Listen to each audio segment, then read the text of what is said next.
川普搞错了一件事情，美国人之所以可以过这么好的日子，那是因为有中国跟全世界的劳工在支撑你美国的生活耶。最后痛的绝对不会是中国大陆，因为你到中国大陆去看看，你看不到任何美国货。观众朋友，今天节目一开始来关心的，川普高关税反噬了，执政现在达到正式的100天，但接下来现在预估美国人的苦日子恐怕过上的是1000天最苦的日子。如今他们吃饭还得分期付款，到底怎么回事？现在是过上了快要到第3世界的日子了吗？今天我们会特别来做解读。我们先来看到最新消息，这一天是在川普在30号，他跑到了密西根州去做执政100天的一个演讲。他说啊，这个是最成功的100天。他自己讲，他说终于有总统是以美国优先了，而不是中国为优先。中国啊，你被课征145%的关税，他说什么？你活该。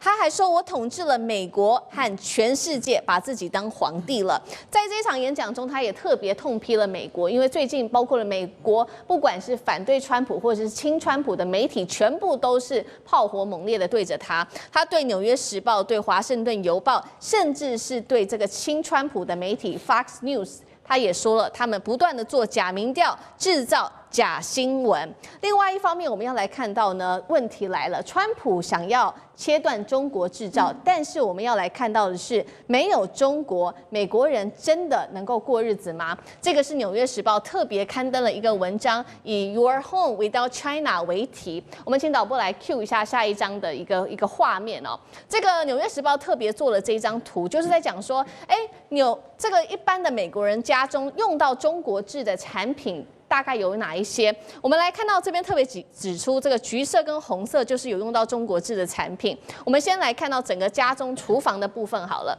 光是厨房，包括微波炉啊，或者是火炉，甚至是到这些锅子，甚至到这个果汁机啊、剪刀等等。桌上的所有东西，还有这个手套，都是中国制造的。另外，再来把它放大看看整个家中。如果看房间好了，枕头套啊，桌上的这些装饰品，阳台的雨伞、椅子啊，还有这些这个烤 barbecue 用的火炉啊，等等，甚至是房间好了，电脑荧幕这些全部都中国制造。纽约时报说了，整个家中90%以上全部商品都来自中国制造。那美国接下来要怎么办呢？我们现在要来看到，不止消费者崩溃，请导播来回到这边。现在亚马逊，美国最大的这个电商也崩溃了。他们接下来正在拟定的就是说，会在所有的产品未来旁边产品都会来标示说，额外的成本。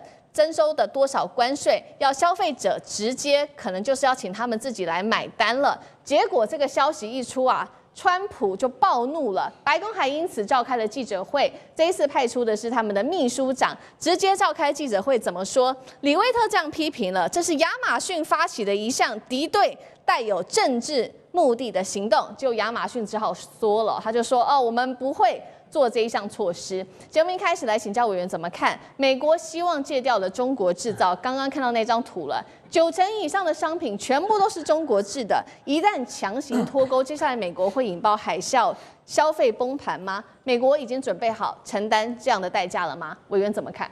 所以我想，川普讲这是最成功的100天哦。我觉得他讲的这句话是帮中国人讲的，就是从中国人的角度来看，这真的是川普最成功的100天，就是我们第一次看到在100天之内就可以把美国80年来建立的政治、经济、军事的霸权一次摧毁掉哦。所以呢，这个对中国人来讲我觉得有川普的确是一件很令人庆幸的事情哦。那么，但是从另外一个角度上来看川普不断的在强调，他说中国，他说台湾、日本、韩国，全世界都在剥削美国。原因是什么呢？因为美国的商品都 outsourcing 了，就叫做外包到了海外去生产，他把这视为剥削可是各位要了解一件事情，川普在讲这件事情的时候，他故意玩了一个，你说他愚蠢也好，你说他是刻意也好他故意玩了一个小把戏。他跟我们讲的所有的事情都只集中在贸易账，他跟全世界国家算账都在算贸易账。可是事实上，在经济学，我们看的不止贸易账，我们还有资本账。什么叫资本账？我们台湾从美国赚到了美金，最后去哪了呢？去买了美国的国库券，买了美国的公债，他拿了白纸去印成了公债，我们就把它买了，这个钱又流回到了美国，让美国政府去使用了。所以事实上，长久以来，全世界各国，就算跟美国有贸易逆差的国家，在资本账上，他们都是美元公债的最重要的贡献者。可是川普完全不提这件事，他就只提贸易账。对。那么你讲到贸易账的话，关键问题就来了。你说 outsourcing 是我们台湾故意去抢了美国的晶片吗？是这个其他的国家，中国大陆故意去抢了 Nike 的生意吗？不是的。Nike 的球鞋之所以会外包到中国大陆，那是因为对任何的企业来讲，它都要追求最高品质、最低成本，才会有最好的竞争力啊。所以 Nike 当然会盘算，我这个球鞋究竟要在美国生产好，还是在中国大陆生产好？所以在中国大陆生产出来的球鞋可以有很高的品质，可以有很低的价格。同样的，各式各样你刚才提到的，在这个美国一般人民家中各式各样的产品都是一样的，没有人去抢他们的生意，而是做生意的人，他们这些企业界自动自发的去做 outsourcing。我举一个例子啊，我们数字王国在洛杉矶，我们在好莱坞有生产基地，可是我们接的案子，我们不会在洛杉矶做的原因是什么？因为那里人工费太贵了。对，所以我为了要降低我的成本，我要 outsourcing 到加拿大，因为它有退税。我甚至 outsourcing 到印度，因为它便宜。那你说是印度跟加拿大抢了这个美国的生意吗？没有啊。因为我必须要这样子做，才能够降低我的成本，美国人民才能够用比较低廉的成本去看到好的漫威的电影，不是这样吗？我如果都在美国生产，那不得了了，漫威的电影生产成本要大幅提高，那难道美国的人民要付更高的票价吗？所以今天当川普决定要跟中国大陆打贸易战的时候，他算错了一个重要的关键，就是彼此的贸易之间哦，大家仔细看美国跟中国大陆之间，中国大陆去购买美国的商品。其实那都是因为为了平衡贸易逆差，所以他做了大宗的农产品的购买，或者是这个石油的购买，或者是液态天然气的购买哦。可是美国跟中国大陆的采购的东西是什么？是日常一般的家电用品，日常一般的这个生活用品。所以一般的民众，如果你今天要比一比说中国大陆的民众跟美国的民众哪一个可以顶得住中美贸易的脱钩，中国大陆可以顶得住。你现在到中国大陆的商场去看，有哪样东西是美国做的？我前一段时间才从上海回来，我特别研究了一下，说，哎呦，麦当劳啦，肯德基吧，星巴克啊，然后呢，大概披萨哈，然后你到了他的卖场去里头，你很少看到美国的商品呢。可是不一样哦，今天你到了美国的沃尔玛去看看，有多少是中国大陆做的。所以今天对人民来说，谁的痛感会最强？当然是美国人民的痛感啊。所以其实川普搞错了一件事情，就是回到我先前讲的。美国人之可以过这么好的日子，我们到美国去观光旅游，我们可以到 Outlet 买到这么便宜的东西，我们跑进沃尔玛里头，我们跑进 Target 里头，甚至你去 Marshall， 你去 TJ Maxx， 你可以买到很多很不错的商品，那是因为有中国跟全世界的劳工在支撑你美国的生活耶。川普没有看到这一点，美国的劳工都去干嘛了呢？美国劳工去赚更高的钱了。他们去做其他的事情了，他们去华尔街赚服务费，他们去矽谷赚这个版权费，赚 IP 的钱了。所以事实上，美国没有吃亏啊。但是今天如果川普真的要跟中国大陆硬干，就像我刚才讲的，最后痛的绝对不会是中国大陆，因为你到中国大陆去看看，你看不到任何美国货，就算脱钩，从现在开始，中国大陆不吃麦当劳，不吃肯德基，不吃这个 Shake Shake， 不吃星巴克，中国人民还是可以过得下去。可是美国人民活不下来了。好，所以美国政府硬干到底，那企业界现在要讲真话也不能讲了吗？好，我们来看到这个是亚马逊，亚马逊就说我未来商品旁边要来标示一个说，这个因为关税的关系，所以我增加的成本是多少？就白宫就立刻把它拿出来，把这个贝佐斯的照片秀在记者会前面，有点像是威胁他。现在是连这个产业经济都要变成政治审查了吗？美国企业到底还剩下多少自由？岳老师怎么看？美国企业现在的话呢，面临前所未有的压力，这个前所未有的压力是因为美国长期来讲的话呢，因为美元的关系得到的好处，现在被这个川普莫名其妙的完全否定了。川普本身的话呢是非常笨又非常坏的人。然后呢，连带了他整个内阁，尤其是这个李维特这个发言人的话呢，也非常非常的笨，也非常的坏。因为这个其实这个观念要整治这个亚马逊的贝佐斯是矛盾的观念，因为你一方面强调川普讲的是对的，那另外一方面的话呢，又不准人家说这个对的原因是什么，那让大家突然感觉到，比如说一个裙子原来卖100块的，现在变成400块，然后呢，大家就要问为什么变得这么贵，你要把它解释出来啊。那么企业当中为了做生意，他有必要做这个说明，但是我觉得川普这边的问题啊，不单单是在于说是对于美国的经济自由做了什么限制，川普对所有的自由都做了很大的限制。川普对高等教育的话呢，自由做了限制。现在搞得美国的高等教育的话呢，100多所学校，我不知道你学校里面有没有反对川普的，但至少哈佛大学带头，对影响到了他高等教育的学术自由啊。其实讲良心话，这个是非常无知的，尤其是川普这个无知的人呢，要跟那个哈佛作战，然后找这个李维特来讲的话呢，针对于商业的目的来讲，我现在讲川普的笑话非常多，川普的笑话真的是我都不晓得，因为我感觉到说，自从川普这100天来讲，我是刚刚算了一下，川普还剩下1361天了。对啊，经济学人出了一个杂志，弄了一个老鹰，全身都是绷带以后，讲说才过100天，还有1360几天要搞。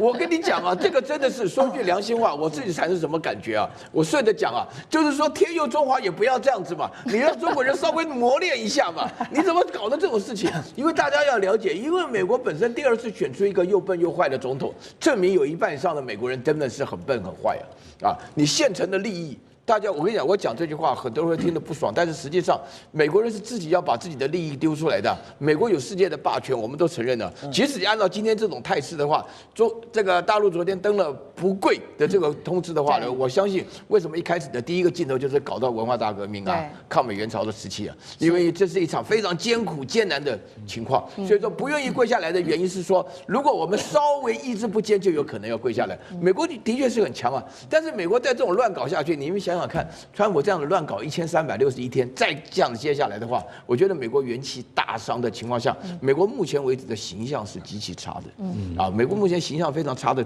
其实最重要的部分就是说因为川普每天在闹笑话，今天川普闹的笑话是什么？就他想当教宗啊。对，他这个，然后教宗管14亿，他只管3亿人呐，他妈疯了！还有川普2028，我真的希望川普永远干下去，我真的蛮希望的。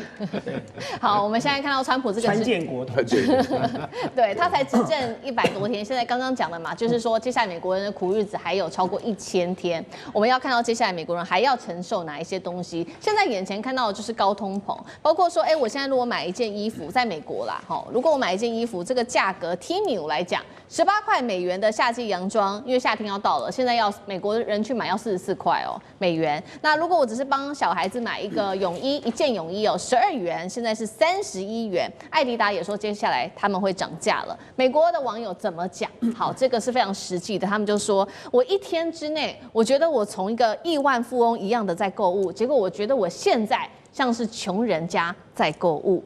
那美国现在消费者很担心未来美国的经济会面临衰退，现在掀起了一个全新的热潮，有一个体制叫做先买后付，叫做 BNPL 的一个支付方式。过去美国人他们买比如说爱马仕包包啊，这些名牌包包，他们会用这种先买后付的方式。但是现在什么？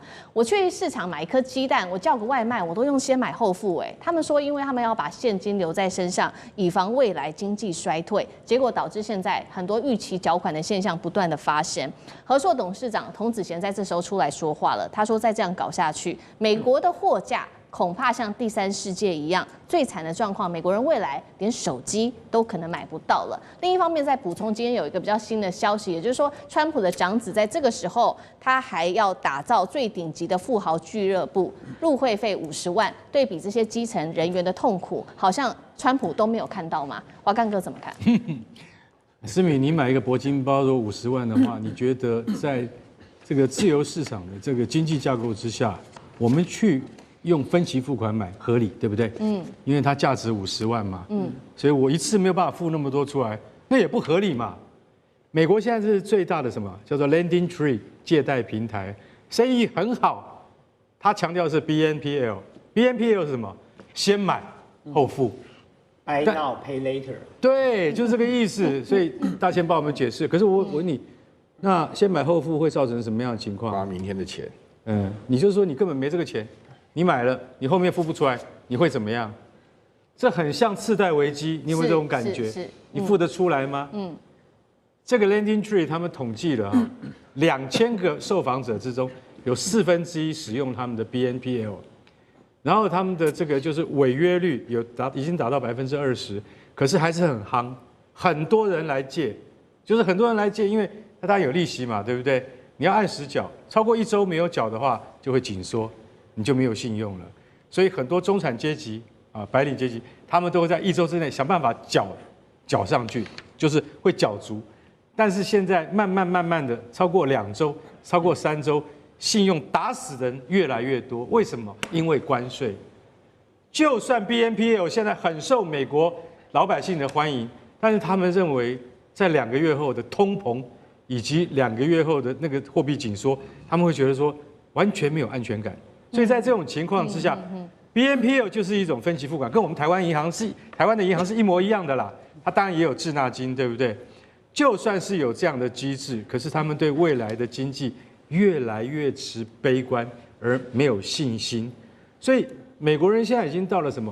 我刚才说铂金包你才要分期付款，他现在不是，他现在到 Costco 他都要想要分期付款，50万的包跟5000块的那个青菜、萝卜，5000块他都想要分期付款，为什么？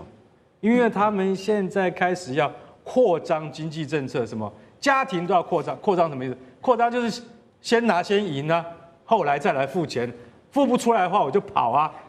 这对于一个正常的美国中产阶级家庭是不正常的现象。就像你刚刚讲的，一件裙子，它的税金成本，它的关税成本已经超过这件裙子的1.5倍的时候，那我想请问你，那消费自然就停滞嘛，对不对？是。所以他们还发现，这里面最会跑的，就是说最会持脚的，像 BNPL 平台，就是年轻而有创造力跟生产力的男性高阶白领阶级，就是这种人最容易跑。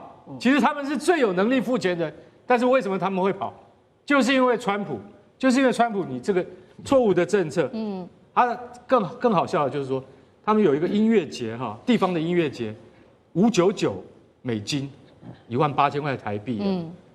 如果说我们周杰伦的演唱会没有那个分期付款的，也没有先付款先享受后付款，没有这种东西，你一定要付清，对不对？那现在有，我想有的以后60%的人只付49块美金就进场了。接下来会发生什么事情？没有人知道，这就是美国现在生活的现实状况。违约。好，而且照这种情况下去会有一个更大的风险。就原本美国的财经专家在评估说，美国会不会有金融风暴？是，当时大家的判断说不会。虽然是关税顶多就是对经济造成冲击，造成经济萧条，造成经济衰退。可是如果就像刚才华干哥讲的，如果今天是用 BNPL 的话，它将来就是卡债风暴的翻版哦。对，而且是大量的人，虽然那个金额许不高，可是如果大家都玩这一招的时候，卡债风暴一爆起来，那个 BNPL 到时候大家都信用违约的时候，你马上就冲击到那个平台跟金融机构了。因为事实上，就像你刚才讲的那个演唱会的票，是有人帮他付了，对不对？他是事后就交就等于是一个借贷关系了嘛，可能金融机构出来先帮你把它付掉了，你付49，剩下的这个550，你以后慢慢付。可是当你信用违约之后，代表马上就冲击到金融体系了。所以这样子的状况极有可能会造成美国自己的内部的本土的金融风暴就发生。中美关税战，我们持续来关心到的是中国大陆它不跪，那么美国经济已经下跪了吗？接下来川普他还嘴硬求和，还说这些经济上面的不利都是因为拜登总统的关系。我们这一节特别一起来做关注，先来关心一下中国先前不断的强调说他们在关税战不跪，但是美国的经济先跪了吗？我们要来看到关心它的第一季的 GDP 的表现，负成长，负的0.3%，这是3年来出现的首次的萎缩了。经济学界都非常不看好美国经济，《华尔街日报》也点名说，川普的关税政策所造成的后遗症非常的多。但是川普我们看到他还是持续的不认错，他说这些都是拜登所造成的，不是我造成的。他说货架空了，也没关系啊。我们美国从过去我们这些小朋友们买30个娃娃变成现在只有2个也没有关系啊。他的贸易顾问更扯了，直接说这个 GDP 萎缩啊是项好消息耶。他说这个是有助于转型的。好，那其实呢，白宫方面现在根据了解，已经偷偷的递出了一些橄榄枝了。中国官媒透露说，美方已经主动接触希望可以来谈这一场关税战。另一方面，我们也看到川普啊，他主动的去谈，说呢要来降低这个开放这些汽车关税的政策，来挽救美国的本土汽车业。那么中国大陆就趁势推出了这个白名单，希望能够豁免从美国这边豁免的商品，包括了有药品、晶片、飞机引擎等等，而且这个白名单还在持续的扩大当中，看起来中美贸易战还会持续的打。刚刚讲了美国的经济受到重挫，有哪一些比较负面的消息传出？我们看到包括了美国的物流巨头联合包裹 UPS 裁员2万人，亚马逊的出货也锐减。再来看到海上港口货物量直接崩了50%，洛杉矶港5月预估减的航班高达了25%，货柜运价指数也是狂跌哦，这些都是对于美国经济非常不利的各种讯号。节目一开始，我们继续请教赖老师怎么看这个美国向中国逐渐放软，态势逐渐的成型。中国这时候出手，我刚刚讲出了列出了白名单，怎么解读这样子的一个策略？现在看起来中国手上筹码又变得更多了吗？所谓的白名单，其实大陆的原则很清楚，就是说，如果能够从第三方买到的，就不向美国买，跟第三方买；如果不向美国买，能够有助于自己国内产业发展的，就不向美国买，就是跟自己买，来刺激自己的国内产业，培养自己的国内产业的国际竞争力。这是2大原则。第3个原则就是，第三方也买不到。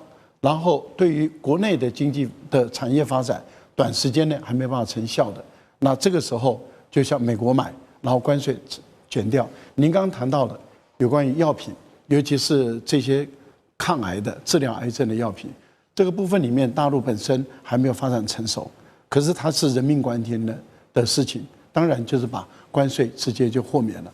像你刚刚讲的飞机的引擎、发动机，中国大陆目前来讲，在有关于其他的各类型的，不管是这个波音的或者其他类型的发动机需要的，那还是要购买，因为自己本身还没有办法满足自己的要求。那当然飞机还是要飞，所以在这个情形你加关税意义不大。所以我觉得这个白名单要这样子务实的来看，也就是说，我没办法从第三方买，我不跟美国买，培养不了我自己的产业，我就向美国买。我向美国买，我就自己把我的关税取消。所以125关税是中国大陆关税，不是美国的关税，不是他跟美国要求，而是进口到中国的时候没有关税。对，就是回到原来的关税。那这样的话，就有利于他们的病患，有利于医院等等。但是我觉得美国不是这样，美国没有大陆的这样的一个弹性这是不同的。所以你会看到大陆的白名单就列得很细、很详细这是第一个。第二个就是目前来说，大陆知道美国人，尤其是川普，他们喜欢玩虚的，喜欢故弄玄虚，喜欢创造出一种好像就是说中国有求于我，所以中国主动要跟我打电话，然后中国的领导人跟我打电话。你看川普他讲话颠三倒四，就在暗示这个，而且还故意找了这个韩国的中央日报，为什么我要直接点名韩国中央日报？那是故意去找的。然后故意邀请中国大陆的财政部，因为他去参加集团体的会议，然后顺便到这个去的时候，就故意在那个地方来拍照。这个就是设计好、安排好。而韩国也乐于，因为韩国中央日报的名声大家都知道嘛，所以我想，我没有说他好或者不好韩国的驻台的代表处不要再给我来纯真心。那我要讲的意思，也就是说，对于这个都设计好的情形下，中国大陆怎么可能上当呢？所以一言谈天就告诉你说，是你美国主动的多方渠道要跟我谈，但是我不急所以我是慢慢的煎熬你。你看现在球在中国这边了，时间在中国这边了，所以大陆很明显的就是慢慢的煎它、烤它，烤到你川普什么时候崩溃为止。好，那我们持续看说，刚刚也有讲嘛，有人说这个是他的贸易顾问说 GDP 萎缩是美国转型的一个好时机的一个好事。那川普还说这个经济下滑是因为拜登的原因，这种说法到底合不合逻辑？那美国基层的这些民众真的买单吗？老师怎么看？我想大家要有一个基本常识，在 GDP 创造 GDP 的结构因素之中，基本是靠3个面向：投资、生产跟消费。所以今天呢，假如说 GDP 往下降，到底是美国的消费呢这个不振，生产呢开始下降，还是投资下降？其实这里头之中有很多。当然，我们在经济转型时期，有很多时候会将某些就是说，将消费财去转为就是投资财，那也就是买入机具等等等等的话，那个我们就叫做蹲下去是为了跳得更高。但是呢，无论如何我必须要讲，美国整个大势并不是看好。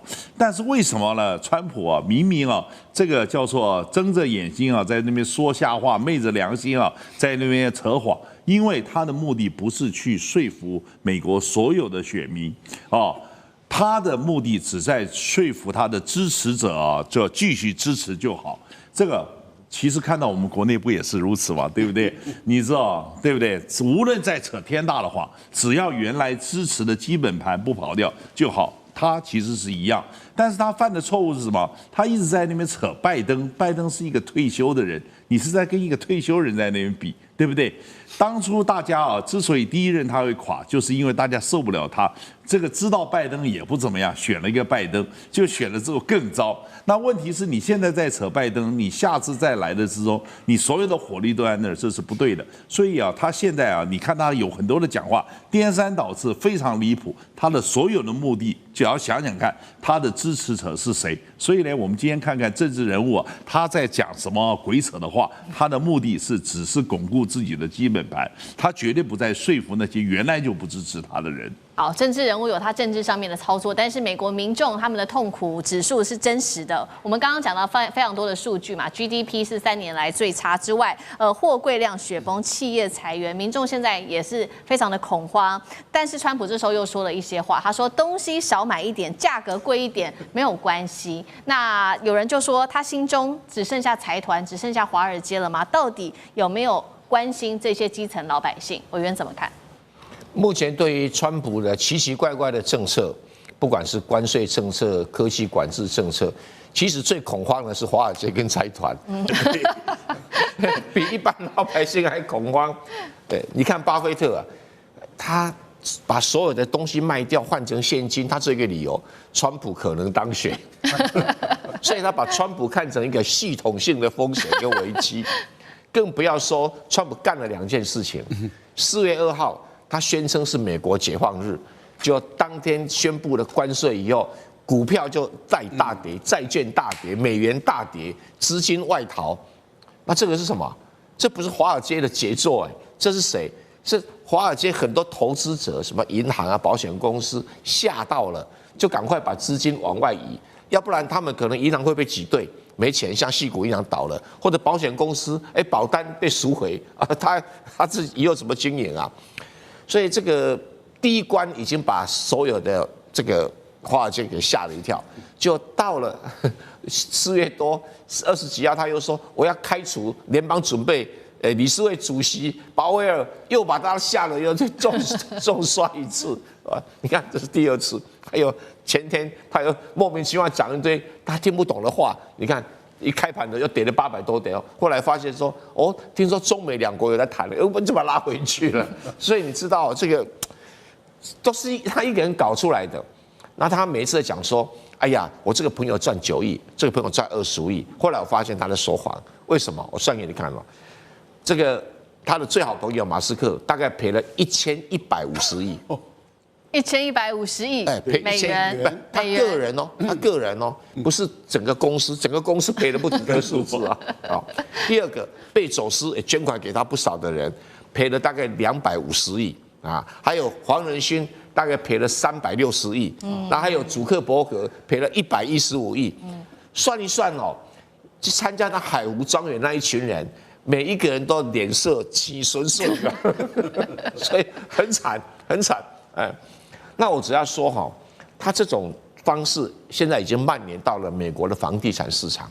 哦，开始房地产市场开始有风雨飘摇味道，糟糕的地产市场因为长期的贷款比较撑得住，现在问题是银行赔了啊，还有你看看为什么最近金价跌，有人讲说是什么中国，其实都不是，就是因为他们很多的投资的机构，股票赔、债券赔、美元赔，只要卖唯一赚的黄金卖掉来补这个亏损，要不然他4月30号这个报表拿出来太难看了他为什么会把它搞成这呢？当然，下一波就老百姓嘛，比如说这个债券跌，那利息上升，那以金融系统的运作是，你这个月的公债利息上涨，下个月的分期付款利息就上升。环球大战线深入世界最前线，全球各地观众朋友，大家好，我们欢迎前资深外交官介文基大使。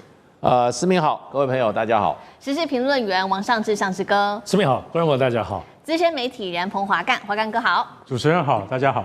好，观众朋友，今天节目一开始，我们来关心几个议题。川普现在自导自演，中国在反击方面已经开始升级了吗？来看到不跪联盟，现在包括由中国大陆领导的不跪下的跪联盟正式成型了吗？美国霸权会不会摇摇欲坠？在这一期我们都会来做解读。我们先来看川普的这一场关税战，从4月份打到现在，那么打的这个全球一团乱。最新消息，川普也是这么说的，他说他有接到了中国国家主席习近平的来电。当然了，除了中方否认，我们看到中国的外交部也说呢，美国正在不断的制造各种的假消息，中美双方根本就没有任何针对关税战的新对话。接下来我们再看到最新呢，这个也是来自于中国大陆外交部最新释出的影片。这个影片叫做以不跪为题，他说美国全球关税风暴就像是暗藏杀机的一个台风眼。他也特别提到了这些过去历史上面的国家，包括了这个美国针对日本跟针对法国的各种欺凌。我们先来看一段影片。掀起全球关税风暴，有专门排除中国，对其他国家玩起90天缓刑的游戏，胁迫他国限制对华经贸合作，就像暗藏杀机的台风眼，向霸权低头就如同饮鸩止渴。这段影片也特别说了，呼吁不要成为美帝的下一个牺牲品，并且提到说，向霸权低头就如同饮鸩止渴，只能陷入更加深层的一个深重的危机。另一方面，我们来看到，昨天我们特别提到了，川普在 CNN 的民调已经陷入了最低，史上最低，只有目前41%，是美国70年来历任总统就职100天最低的一个记录。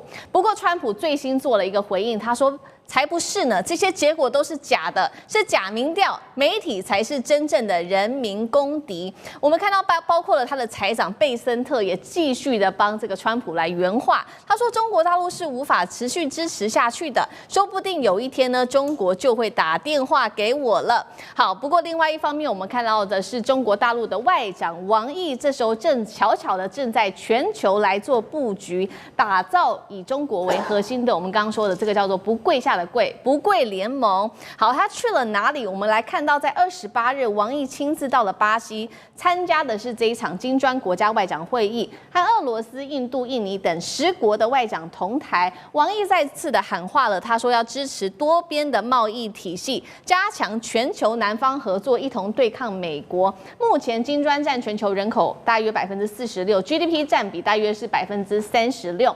在这场会议上，俄罗斯的外长也特别的向中国喊话，说期待习近平能够来访问俄罗斯。另一方面，我们要来看到同样向中国大陆示好的还有谁？就是加拿大了。正逢在加拿大现在要举行大选的时候，川普在这个时候又在他的社群平台喊话了，说要让加拿大变成美国的第51州。结果我们看到这些选举的候选人，他们也拿这个美国来做话题，似乎这个反川就可以获得选票。先来看加拿大总理卡尼，他批评说保守党缺乏这些在贸易战的实战经验跟经济上面的头脑。保守党的领袖也批评说，川普你别再插手我们的这一场选举了。另一方面，在这个加拿大自己国内的民调也很有意思哦，支持中国大陆跟加拿大之间更深的一个贸易往来合作的这个民调占比，从3年前大约是只有5%而已，现在正式的暴增，一口气来到了超过30%的一个幅度，都是支持加拿大跟中国大陆贸易更加紧密的合作的。节目一开始，我们赶快来看，现在呢，刚刚提到的嘛，王毅去了这个全球南方，来呼吁要一起结盟。这时候以中俄为首的这个全球南方，有没有可能带头一起来抗美？这一场新冷战看起来已经是无法避免了吗？美国会不会自己逼出了一个真正的对手？大使怎么看？现在事实上，全球南方在这个川普1.0以后就已经开始在集结了。那在拜登的时候，他越来越茁壮啊。那本来他的那个凝聚力量啊，还是好像缺乏一点。可是俄乌战争以后啊，俄罗斯变成一个主要的推力，对，把这个全球南方这个概念啊推出来，然后在金砖国家联盟里面不断的扩员啊，这都是过去4、5年我们看到的这个国际这个社会啊，在结构上最大的转变。那几乎这个南方的大国通通加入了。那所以就变成现在这个全球南方啊，已经是一个很具体的一个怎么样，一个集团了。那这个集团就是以这个这个是金砖国家作为一个最具体的表现。那他们有定期的会晤，有各种共同商定的议程，不管是在这个金融上、贸易上、经济发展上，甚至重大事件的国际事件的共同的立场上都已经有这种建制化的发展了。所以这个世界现在就是说，全球南方国家事实上已经有一个组织了。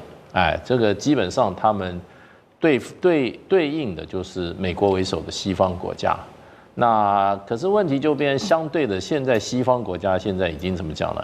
已经有点瓦解了，剩下就只有美国了。因为美国现在川普主义是孤立主义，也就是说只有美国的利益优先，没有什么盟邦不盟邦，盟邦占便宜占得太过分的话，第一个修理就是盟邦。对，他说常常这个日本人真的是很过分啊，这个我们满街都是日本车，在日本看不到一部美国车，这个账要算一下。然后说到欧洲，也说欧洲这个这个对我们更坏啊，我们农产品一点都卖不进去啊，然后还欺负我们的大公司，这边不是罚款5亿，就是罚款8亿、10亿的。所以就川普来讲的话，他现在在瓦解他过去的西方同盟，所以现在这基本上就变成就是说，等于说是全球南方针对美国，那甚至可以说是全世界是什么？全世界减1，那减的1就是美国，这是川普自己搞出来的。那中国大陆这次我看外交部这个不贵的这个短片那用语非常的强，基本上就是这种都已经算是战争开打的时候一种对于自己战争的一种激励跟合理化的一个说明。那最主要就是现在有人说是第一次世界贸易大战已经开打。这是加个贸易是，那中国大陆根本就不打算跟美国和解啊，是，川普还在那边等电话呢，现在贝森特也等电话，对，等不到的，因为大陆现在就是说，我看大陆很多媒体在讲说，美国的这个整个断供的现象可能在未来2周之内会发生，也就是说，中国大陆我现在就不提供了，不是你买不买的问题。而是我趁这个机会，我就让你知道，你没有中国大陆这个生产的这些产品你日子会过得怎么样？让你痛一下，让美国老百姓自己去感觉一下。所以现在基本上中国大陆就是硬着来了，而且王毅在这个金砖国家会议里面也讲得很清楚他说我们要维持多边贸易体制，我们不能向强权低头。多边贸易体制提供给整个国际社会的是一个稳定、可预测、大家可以获利的一个法律的架构。你如果让美国这样恣意破坏的话，而我们不加以保存的话我们将来大家都怎么样，都会陷入一个不可测、混乱的一个贸易的局面。所以中国大陆现在已经不是为自己了，中国大陆已经是说我今天站出来就是要怎么样保障大家的共同利益。所以我觉得目前就变成就是说，美中对决已经提升到什么样作为对这个国际社会是好的或不好的。美国现在没有，美国现在是完全是利己主义，而且是以牺牲他国的代价来成就自己你看这个日本也被他修理的这个灰头土脸，欧盟也要被修理的灰头土脸。那现在就变成就是说，川普是不是真正这样子锐不可当呢？看又不是，而且美国老百姓都不支持他，对，你说刚刚就是41%，那还是什么 CNN 做的，也就59%没有支持川普这个上任3个月的作为啊，认为他的作为有问题。那个华盛顿邮报是做的民调，它只有39%啊，40%都不到，所以川普在国内可以说是陷入困局，那国际上的话更是如此。那他几乎100天一事无成，那而且他的这个所谓他最引以为傲的这个所谓的这个对等关税推出来8天就怎么样？应该算是，就是说不算寿终正寝了，也已经怎么奄奄一息了。那现在未来的90天，它是不是能恢复？我是觉得大家都还在观望。所以川普这边是满脸豆花。中国大陆是什么？高举正义的旗帜准备跟美国大战一场。所以这个世界我想正在进行一场老大跟老二的一场怎么样大对决了。目前看起来，老大这个美国占据下风，前景也不太乐观，所以我们要很注意我们自己对这个情势的观察了。对，好，我们看到这个世界第一次的经济大战正式的开打。刚刚说到了这个，不仅是让这个金砖国家现在靠拢，连原本美国的好朋友加拿大现在也逐渐的向中国大陆来靠拢。尤其现在刚好是加拿大选举的时刻，我们看到候选人的态度也左右他们是否能够获得选票。接下来加拿大如何在中美之间来做一个选边站的态度？尚志哥怎么看？在我们现在录影的4月29号的此刻同时，加拿大的联邦大选正在陆续开票。是，但就现在开票的结果看得出来，应该已经确定，就是自由党的这个卡尼他应该就是会获选这个自由党都知道，自由党就先前的杜鲁道。现在被嫌弃到一个不行。本来先前在选前的时候，他们是非常非常惨的，保守党是遥遥领先。但这个卡尼为什么赢，而且大翻转？就是因为他整个路线反川普他既然自由党，那反川普，而且是非常非常强烈的，比保守党还更加强烈。那么目前这次选举当中，加拿大有730万是破纪录的出来投票从来没有这么样的热。对，所以现在呢，大概如果卡尼顺利的当选加拿大总理的时候，当然继续反川普只是说跟中国大陆的关系，大家现在很好奇，那么真正的会好转吗？是这样子，我们知道中国大陆跟加拿大关系过去一向非常友好。要知道，华人世界，中国大陆包括特别是香港移民加拿大，基本上都是首选。这可是30-50年以上的深圳关系了。但是整个大家中加关系的最后分裂，严重的分裂，就是来自孟晚舟。这个事件大家都知道，因为美国司法部要求，结果加拿大政府竟然出手那么重，把孟晚舟扣了，还把他移送到美国。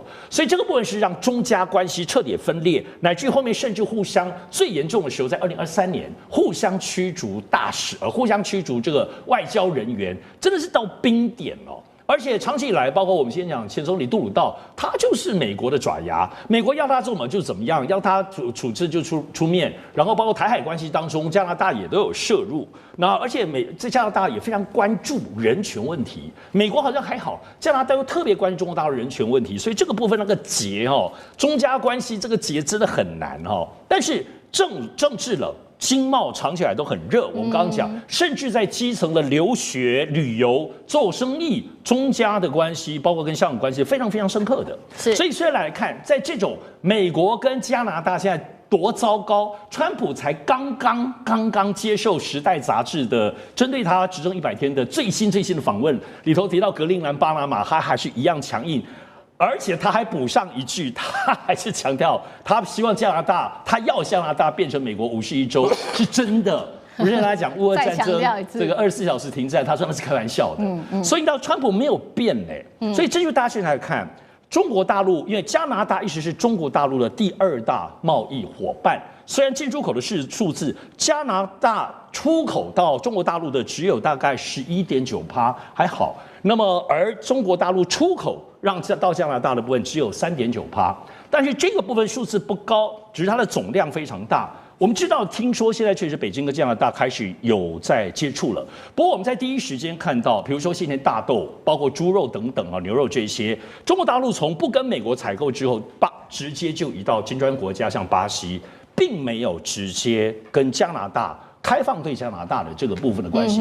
所以我觉得北京现在对加拿大还是听其言观其行，就这个部分到底这个卡尼反川普是不是真的吗？而且这真的当中也要知道，不只是关税战，不只是现在贸易的实况，还有一个蛮重要的，我觉得就是台湾问题。也就是说，加拿大现在没有错，跟美国在关税战当中大家吵得蛮凶的，可是加拿大的印太策略呢？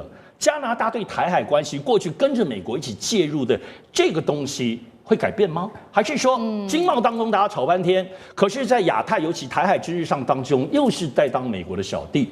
如果是这样子的话，我认为北京方面对加拿大恢复彼此友好，乃至于是不是包括关税跟经贸当中对加拿大有更大幅度的开放，现在还没有哦。但是可能我认为在这方面，北京方面还会再观察。好，加中关系在经贸上面越来越紧密，在政治上面打一个问号。接下来怎么发展，我们会持续的来做观察，也会看新上任的这个新总理，加拿大的总理，接下来怎么处理加中还有跟美国之间的关系。再来，我们把这个地图在世界地图再往这个亚洲这边走，东亚这边，我们要来看到不贵联盟，还有一个国家就是日本。先来看这一场这个关税战，火药味浓厚。在亚洲的日本，过去一向都很沉默，不过这一回呢，执政联盟高层官员接连的不断去访问中国大陆和北京接触，试图要缓和中日之间的关系。那就在此刻，日经新闻也报道说，中国的短影音平台 TikTok 在被美国逼迫它要卖掉之后，我们现在来看到它正式的进军日本，推出了叫做 TikTok Shop。这个是一个电商的一个平台，正式的进军在日本了。另一方面，我们来观察南韩，他现在在过渡期，这个未来的新的他的总统李在明比较亲中，但是目前我们看到这个南韩他在中美之间选边站的时候，他比较听命于美国，特别在近期他成立了特别小组调查中国洗产地的问题。那南韩也做了一个统计，光是今年第一季换算新台币6.7亿的中国产品都伪装成了南韩制造，后来最后都输向了美国。我们看到日本跟南韩选择不一样的，在中美之间选择不一样的态度，最终这两个国家谁能守住自己国家的利益？有没有哪一个国家会成为关税战的一个牺牲品？华干哥怎么看？你有看过自由的贸易平台，就像在电商通路上面说，你这个抖音搞太大了，我觉得你这后面有政府支持，所以你一定要退出美国市场，不然就卖给我们。你有听说过吗？这只有川普的政策会出现这样的情况。我帮你找好买家了，贝佐夫就是亚马逊来买这个 TikTok， 所以那 TikTok 也不是吃素的，TikTok 就说好，你要准备我从美国下架是吗？那我可以从法国跟德国已经开始有了 TikTok Shop， 去年就做了，今年要进军日本，日本是很大的市场，平均美国人一天下载 TikTok 的量是5200万次，你看是多可怕的一个数字。所以川普当然急啊，对不对？他说好，那现在既然这样子，我们真的有一天 TikTok 在美国被下架，除非卖给美国的企业的话，那我们就拓展海外市场。短影音现在已经开始在做了，召唤卖家，不是买家哦，卖家召唤卖家来，所以在日本的潜在卖家就有上百个准备要加入 TikTok Shop。所以你就晓得说，川普无所不用其极，可是人家说生命会找到出路，企业也会找到活路，就这么简单。然后你说，但这是在日本会成立 TikTok Shop 的这个未来的趋势。可是你看日本国内最近真的自民党跟公民党他们都觉得这样不太对劲啊，我们是你忠实的盟邦，怎么会是这样呢？等一下我们再来讲韩国，韩国也是很可怜，对，日本自民党的干事长深山裕，他刚刚当上，他就最近就率领中日议员友好联盟访问中国，这是他4个月来第2次访问。他1月的时候他还不是干事长，他4月马上，他今天又来北京访问了。还有是公民党的谁？公民党的主席叫齐藤野夫，他也来了，很频繁。就是说，那日本政界自己就问说，哎呦，我们的这些大佬们都跑去中国访问，这所谓何来啊？哈，对，这在他们外交史上是不正常的，不常见的哈，都是为了关税问题。也就是说，他们希望跟中国取得一些谅解，因为他们必须要跟中国讲说，我们有我们的难处，我们没有办法像你们这样说要不跪联盟就不跪联盟，我们还是要想一些比较和缓的语词来告诉川普，但是私下其实想要合作的态势是明显的，啊，所以说王毅啊，以及中国总理那个李强，他们常常在讲，就是说我们如果不团结起来的话，就会被美国吃死。那个观念，日本是已经接受了。好像南韩那个洗产地问题，我跟你讲，他们现在你知道，他说美国已经讲了啊，你这个南韩至少这个有348亿元啊，去年啊就洗产地啊卖到美国去，假冒南韩产品，啊，实际上是中国制的产品。然后南韩海关说有立案调查，特别小组，特别小组现在要调查了。你说南韩真的会真的会调查？南韩现在面临的基本关税是25%加1，26%，这1都不知道从哪里来的，南韩人气死了。所以我跟你讲，不管是日本或是韩国，他们不太可能成为美国的马前卒，因为利益优先。我不知道川普的这个高关税政策还能够持续多久。我们看到是中国大陆这一次要打的就是一个持久战，针对这样子的一场关税战，我们看到其实现在表面上川普还在嘴硬，但是实际上已经开始频频松口了。我们来这一节要来讨论的就是现在呢，川普他急着对中国释放出一个最新的讯号。我们看到 CG 字卡这个最左边，他原本说呢，对中关税这个中国对他缺乏尊重，所以他要提高到125%。后来4月22号又喊说，中国145%的关税太高，它会大幅下降。最新要带观众朋友来看到的是，他说了，如果说你中国呢愿意开放市场，那么呢我就会来降低关税。意思就是说，只要你愿意打开你的大门，让我们美国人做生意，我就会马上的来调降关税。这是川普的最新说法。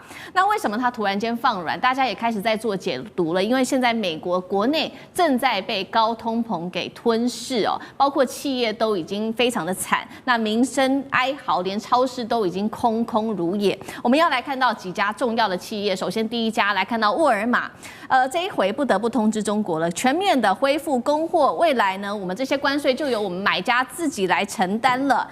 亚马逊也撑不住了，4月中开始，它的1000项产品平均售价会涨幅30%。中国的跨境电商Shein卖到美国的衣服、厨具最高甚至涨幅377%耶。好，还有包括它的家具啊、厨房等玩具等等，涨幅也都超过30%。再来，连药品的价格现在也正式的预告，有可能涨幅超过12%。整体来讲，未来1年，现在专家做了一个整体的统计，就是民生我们一般所要穿的这些衣服啊、鞋子大概涨幅多少？美国人之后买鞋子这个服装的价格可能涨幅65%，鞋子更贵了，要买一双鞋子涨幅87%。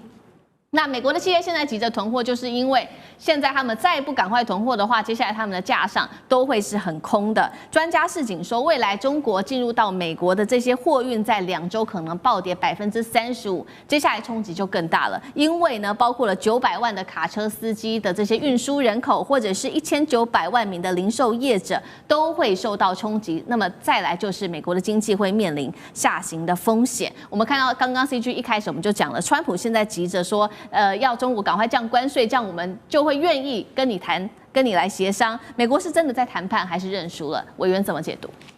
川普他做生意做那么久，事实上他更不了解经济。他作为一个美国人，他也不了解美国，这最荒唐的。我举个例子给大家听。这个美国就业人口最多的是服务业。那个什么制造业啦、什么太空啊、军武工，实际上就业人口都很少，最大部分的就业人口有60%以上都在服务业。那服务业里面最大多数一半都是零售业哦，什么运输啦、运货啦、哈，还有商店啦，最多的就是这些人。那你说，如果因为没有货，他这些人干嘛？那什么事也不能做，他就没收入了嘛。从沃尔玛比较大的卖场到一般商店比较小的卖场，如果全部都没货，它这个经济怎么撑得下去？失业率当然会上涨，因为会有无薪假，会有资遣，会有裁员。因为这零售业大部分都是比较规模比较小的，沃尔玛那种比较大的撑得住也是不太容易的一件事情。对。那川普就是有人异想天开，为什么他不了解美国？美国的失业率才4%呢。那经济学家所有的不管哪一个经济学理论或者学派，他们认为任何一个经济体失业率不可能低于3%，不管你是谁，绝对不可能低于3%。那你现在还4%，等于是一个没有失业率的状况。也就是说，如果你有什么制造业要搬回美国去，根本没有人可以帮你做。不要讲那种一般收入不是特别好的行业，收入比较好的行业，像台积电，他在那边找建筑工人找不到啊，要到处挖角啊。为什么？因为美国已经充分就业，没有多余的人力来帮你做这个事。他现在还要驱逐非法移民，他那边更找不到人嘛。所以一个充分就业的国家，而且还能够每一个人均所得7万块美元，就表示你再去找的都是收入比较低的行业回来，这表示说你也没有人去做这个工作。那他硬要用高关税让制造业回流，他说这样才有安全感，你有病啊！这表示他根本不懂美国，不知道美国现在的状况嘛。如果你今天美国像以前高关税时代，是我有失业率10%，你这样做是合理的，他们真的会搬回去。现在搬任何工厂搬去就找不到人嘛。你能干嘛？不是很好笑？或者叫他们现在人比较高所得来做这个比较低所得的，这个是问题所在。那你现在说我要用什么这个降关税啊，什么汽车降关税？他怕汽车工厂倒闭，因为零组件都散在全世界各国。第二个，中国当然跟你弹性运作嘛，你降几项，我会挑几项来降啊，我配合你，叫做奉陪到底，什么意思？你降关税，我奉陪降关税。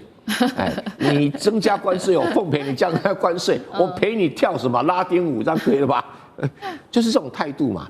所以中国表现出一个很稳健跟稳定的，就我也不跟你什么样。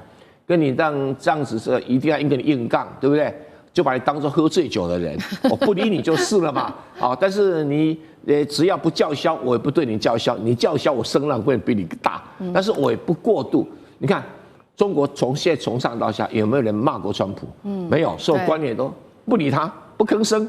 对啊，导致川普一个人嘴巴碎碎念，像喝醉酒的人，整天讲，哎呀，这习近平打电话给我啊，他们有在沟通啊，我们很快就可以达成协议啊。我当然知道你根本撑不到5月，好不好？是，所以你最好在5月底以前跟中国达成协议，就比较实际的问题。是，否则这样搞下去哈，你在什么谈判、什么施压哈，都被看破手脚。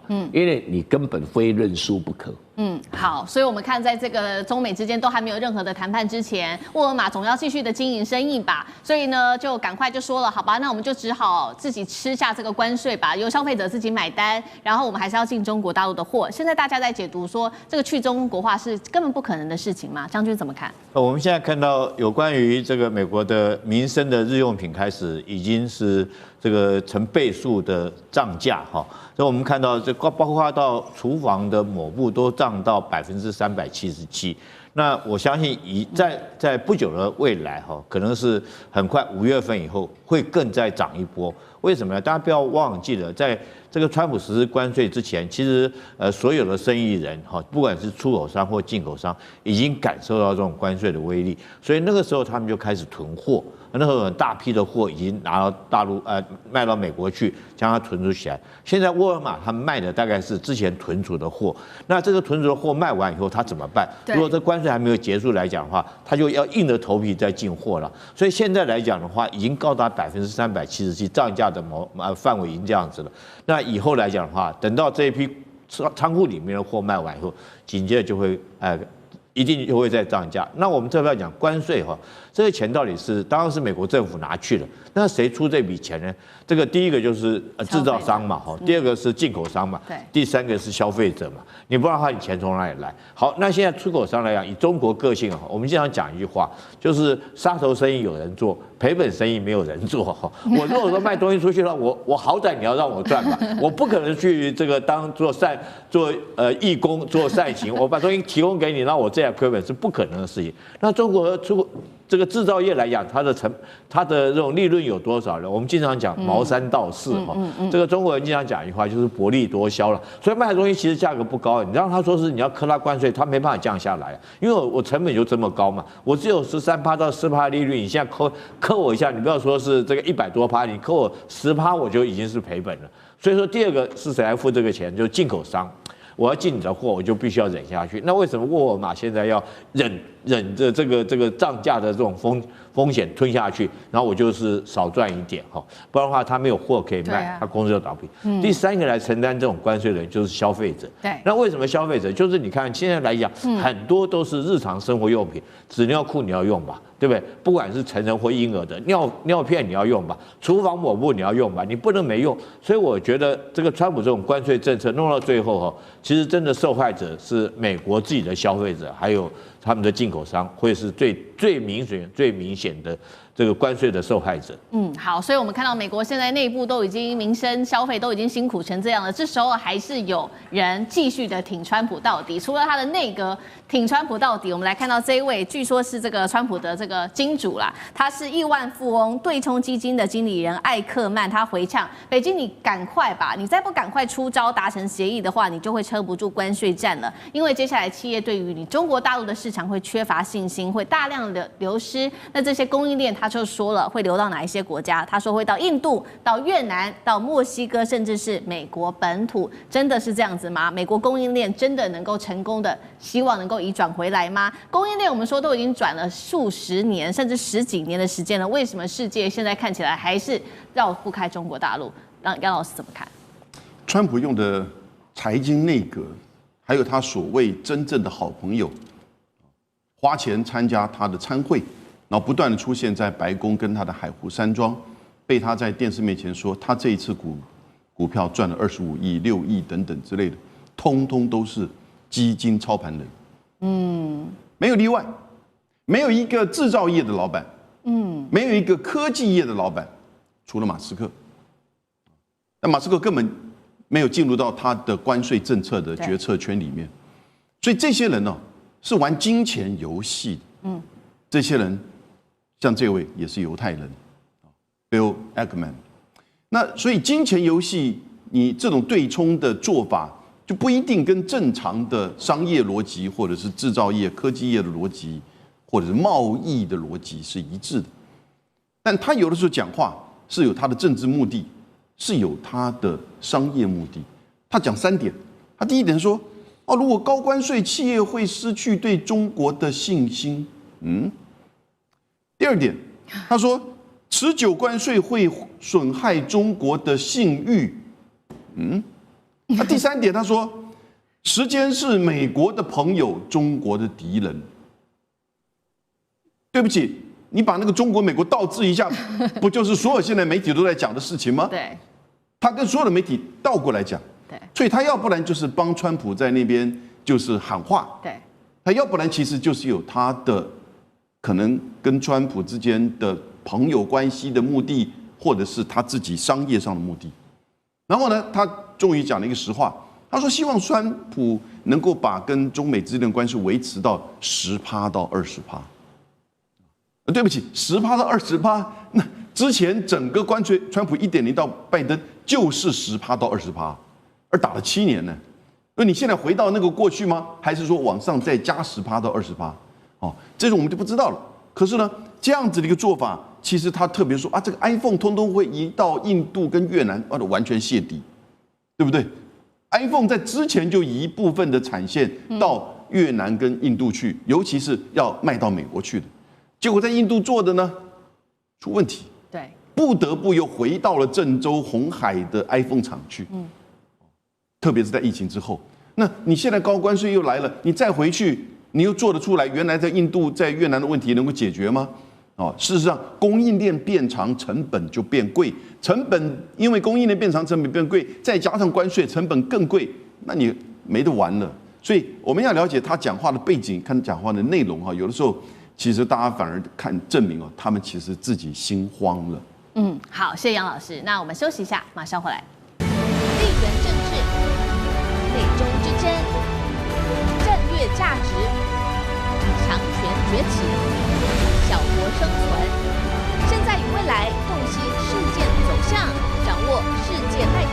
全球观点。